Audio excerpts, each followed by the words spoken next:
इस दास्तान का आगाज एक होलनाक तूफान में फंसे हुए हवाई जहाज से होता है। हमारा मेन कैरेक्टर जिसका नाम चुक था, वो बड़े सुकून से वॉशरूम में बैठा हुआ था। अचानक जहाज का एयर प्रेशर तेजी से गिरने लगा।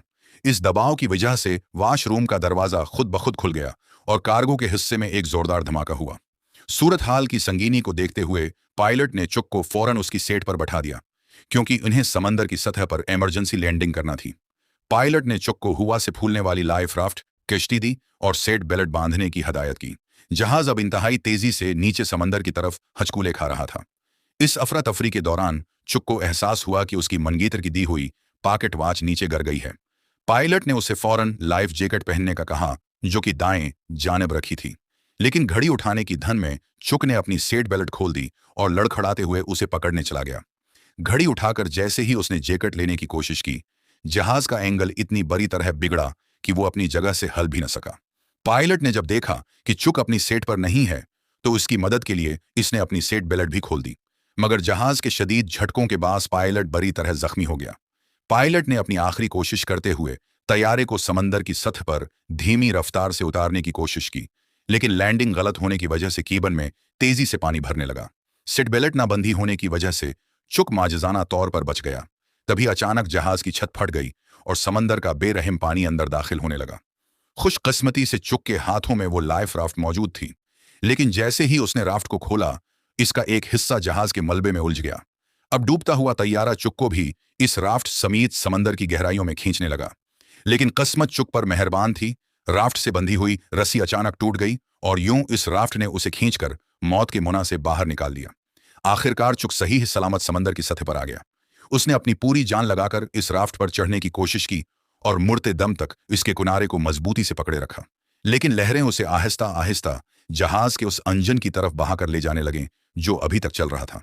अपने पीछे ये खतरा देखकर इसने फौरन अपनी आंखें मींच लीं।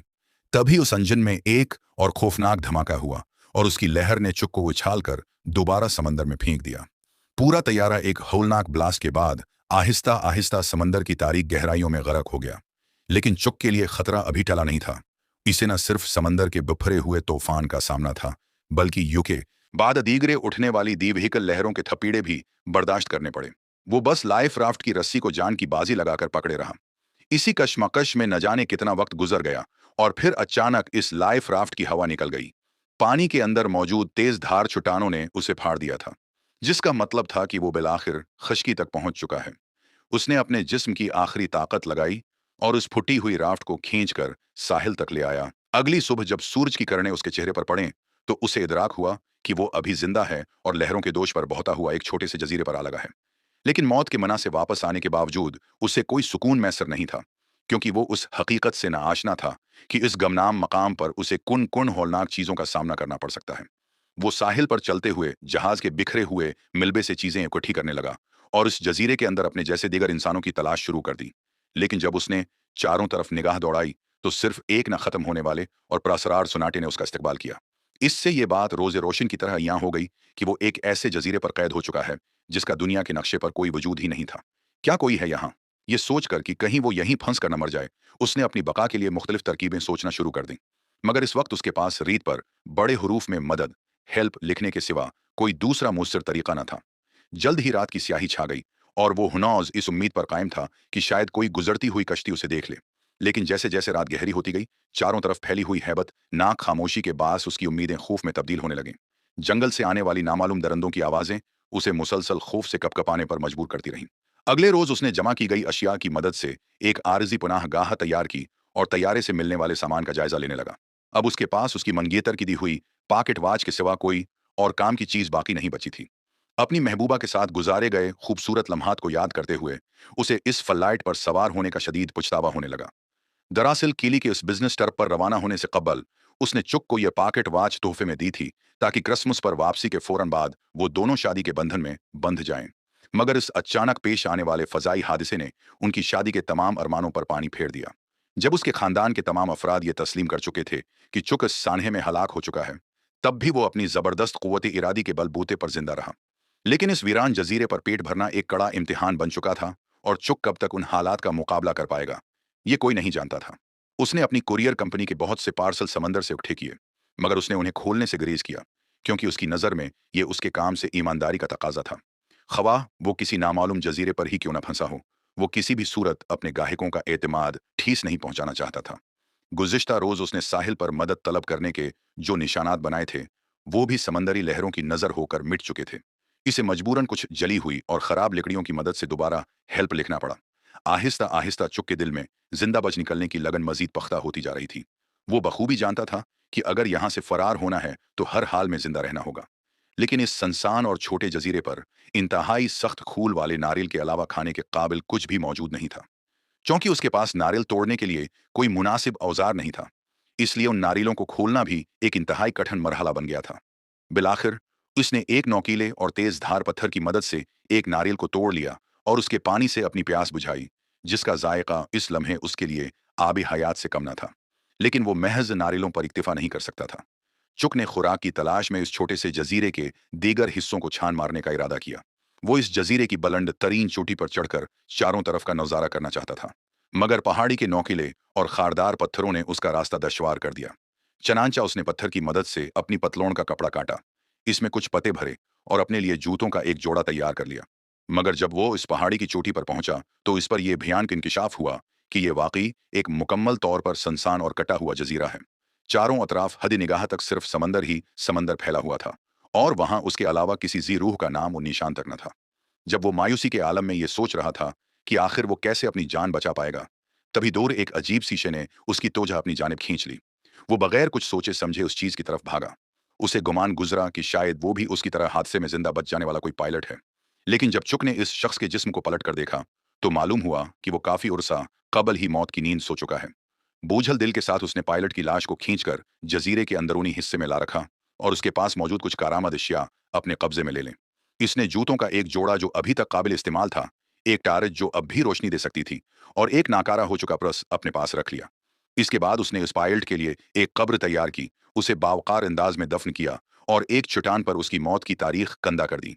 शाम के वक्त चुक साहिल समंदर पर बैठा इन जोतों को गौर से देख रहा था। इसके दिल में एक अजीब सी उदासी और मायूसी ने डेरे डाल दिए थे। इसे यूं महसूस हुआ कि शायद अगली बार उस कब्र में दफन होने वाला शख्स कोई और नहीं बल्कि वो खुद होगा। इसी खौफ के बाद इस रात चुक की आंखों से नींद कोसों दूर रही। वो ये बात समझ चुका था कि अगर वो यूं नहीं हाथ पर हाथ धरे बैठा रहा तो उसकी मौत यकीनी है। इसीलिए अगले रोज इसने जंगल में जिंदा रहने के गर सीखना शुरू कर दिए। इसने दरख्तों के पत्तों पर शबनम के कतरों को जमा करके नारियल के खूल में महफूज करना शुरू किया, क्योंकि उसे पीने के लिए मीठे और साफ पानी की इशद जरूरत थी। इसने लकड़ी की एक शाख को तराश कर तेज किया और मछलियां पकड़ने के लिए एक नेजा तैयार कर लिया। अगरचा बज़ाहिर ये सब कुछ अहमकाना लग रहा था, लेकिन इन मुसलसल काविशों ने इसे मुकम्मल तौर पर मायूस होने से बचाए रखा। एक रात वाशरूम के लिए उठने पर उसकी नज़र एक मध्यम सी रोशनी पर पड़ी। वो पूरी ताकत से चलाया ताकि इस गुजरने वाली कश्ती की तोजा हासिल कर सके। इसे लगा कि शायद अब उसकी इस जजीरे से जान छोड़ जाएगी। उसने टारिज की मदद से इशारे किए ताकि कोई उसे देख सके, मगर फासला बहुत ज्यादा होने की वजह से उसकी टारिज की यह मामूली सी रोशनी बेसूद साबित हुई। जैसे जैसे वो रोशनी उसकी नजरों से उझल होती गई, उसका दिल गुस्से, सदमे और बेबसी से भर गया। इसीलिए अगली सुबह सूरज तुलुआ होते ही वो बेताबी से अपनी फटी हुई राफ्ट को लेकर इसी जहाज की समत निकल खड़ा हुआ, क्योंकि कई हफ्तों की कड़ी मेहनत के बाद ये उसे मिलने वाली फिरार की वाहिद उम्मीद थी। वो किसी भी सूरत इस मौके को गंवाने के लिए तैयार न था। अगरचा वो हर मुमकिन कोशिश करके इस समंदर को उबूर करना चाहता था, मगर वो बार बार बिफरी हुई लहरों के थपेड़ों के सामने बेबस हो जाता था। इसने लातादाद मर्तबा हिम्मत जुटाई, लेकिन हर बार समंदर की सुरकश लहरों ने इसे पिछाड़ कर पीछे धकेल दिया। इसके बावजूद वो हार मानने को किताई तैयार न था। इसने सिरतोड़ कोशिशें की, मगर बल आखिर समंदर की तंद वो तेज लहरों ने इसे अपने अंदर गरक कर लिया। पानी के अंदर जाते ही अचानक इसकी रान समंदर के अंदर मौजूद एक इंतहाई नौकीले पत्थर से टकरा गई और एक शदीद दर्द की लहर दौड़ गई, जिसने चुक की टांग को खून आलूद कर दिया। इस वक्त उसके जिस्म में मजीद आगे बढ़ने की सकत बाकी नहीं रही थी। वो महज अपनी इस टूटी फूटी राफ्ट को घसीटता हुआ इंतहाई खिस्ता हालत में साहिल पर लौट आया। शाम ढलते ही अचानक आसमान पर शदीद आंधी और तूफानी बारिश का आगाज हो गया, जिसने पहले से जख्मी चुक की मुश्किलात में मजीद इजाफा कर दिया। वो राफ्ट की मदद से सिर्फ कंपनी के अनकीमती पार्सल्स को ही ढांप सका।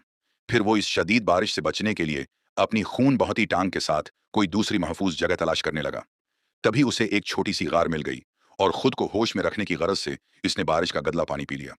मुकम्मल तौर पर नढाल हो जाने के बाद उसका जख्मी जिस्म मजीद अजियत बर्दाश्त न कर सका और वो जमीन पर गर कर बेहोश हो गया। इसके आकब में रखी टारच की बैटरी खत्म होते ही वो गार भी घप अंधेरे में डूब गई। अगले दिन जब चुक को होश आया तो दर्द की शिद्दत इरूज पर थी। इसकी टांग के जख्म में कीड़े पड़ने के आसार नुमायां हो रहे थे। इस वीराने में अगर उसका वक्त इलाज न किया गया तो उसे किसी इंतहाई जानलेवा खतरे का सामना करना पड़ सकता था। जिंदा बचने की एक मुहिम सी उम्मीद पाने के लिए उसे बलाखिर अपनी जिद और उसूलों से समझौता करना पड़ा और उसने कंपनी के इन पार्सल्स को खोलने का हतमी फैसला कर लिया। इन पिक्टस के अंदर से इसे दर्जन भर वीडियो कैसेट्स, एक तोहफे के तौर पर पैक किया गया वॉलीबॉल, एक दोशीजा का लंबा लिबास और इंतहाई शानदार डिजाइन के स्केटिंग शूज, पहियों वाले जूते मिले। लेकिन उसने सबसे आखिरी पार्सल को खोलने से ग्रीज किया। शायद उसकी वजह यह थी कि वो मुकम्मल तौर पर नामीद नहीं होना चाहता था, या शायद वो अपने अंदर जिंदा रहने की एक आखिरी उम्मीद बाकी रखना चाहता था। इसने पार्सल की पैकिंग में इस्तेमाल होने वाले फोम को अपने जख्म पर रखा और जूतों के तस्मे खोलकर इनसे एक आरजी पट्टी बांध ली। इन स्केटिंग शूज के ब्लेड्स इसके लिए सबसे ज्यादा कारामद औजार साबित हुए और उस लंबे लिबास की काली जाली से इसने मछलियां पकड़ने का एक बेहतरीन जाल तैयार कर लिया। मछली पकड़ने के इन आलात की बदौलत कई दिनों के कठिन फाकों के बाद बलाखिर वो पहली बार पेट भरकर खाना खा सका। कच्चा गोश्त निगलना उसके लिए दुश्वार था, इसलिए चुक ने लकड़ी को रगड़कर आग जलाने की ठान ली। उसने सुबह से लेकर शाम तक और फिर शाम से लेकर अगली सुबह तक मुसलसल लकड़ियां रगड़ें, मगर उसके दिल में मौजूद उम्मीद की वो छोटी सी चिंगारी शौले का रूप धारने में नाकाम रही। लकड़ियों को मुसलसल रगड़ने के बाद जब उसके दोनों हाथ बरी तरह छिल गए और उनसे ताजा खून रसने लगा तो चुक के सब्र का पैमाना छलक पड़ा और वो गुस्से से फुट पड़ा। इस जजीरे की कठिन जिंदगी और पुराने जख्मों ने उसे जहनी और जिस्मानी तौर पर मुकम्मल तौर पर तोड़कर रख दिया था। चुक ने साहिल पर बैठकर अपने जख्मों को समंदर के पानी से धविया तो उस शदीद जलन ने इसे अपनी बेबसी का दोबारा एहसास दिला दिया। अब उसके लिए बका एक ऐसा संगीन सवाल बन चुका था जिससे नजरें चराना नामुमकिन था। अभी थोड़ी देर कबल गुस्से में फेंका गया वो वालीबाल उसके कदमों के करीब पड़ा था, जिस पर उसकी खून आलूद हथेली का सरख निशान नहायत वाजह तौर पर चमक रहा था। तभी उसके जिहन में एक अनोखा ख्याल उभरा। उसने अपने लुआब दहन की मदद से इस हथेली के निशान पर दो आंखें और ऊपर एक हल्की सी मुस्कुराहट की लकीर बना दी। अब वो वालीबाल बिल्कुल किसी इंसान के चेहरे जैसा लगने लगा था। शायद शदीद तन्हाई के बायस उसने फैसला किया कि वो इस बेजान चेहरे को अपना दोस्त बना लेगा। इसने इस वालीबाल का नाम ओल्सन रखा और उसे अपने करीब रख लिया ताकि वो इस वीरान जिंदगी में उसका साथी बन सके। ये मंजर बलाशबा थोड़ा अजीब था, मगर कम इज कम उसे अब तन्हाई का एहसास कम होने लगा था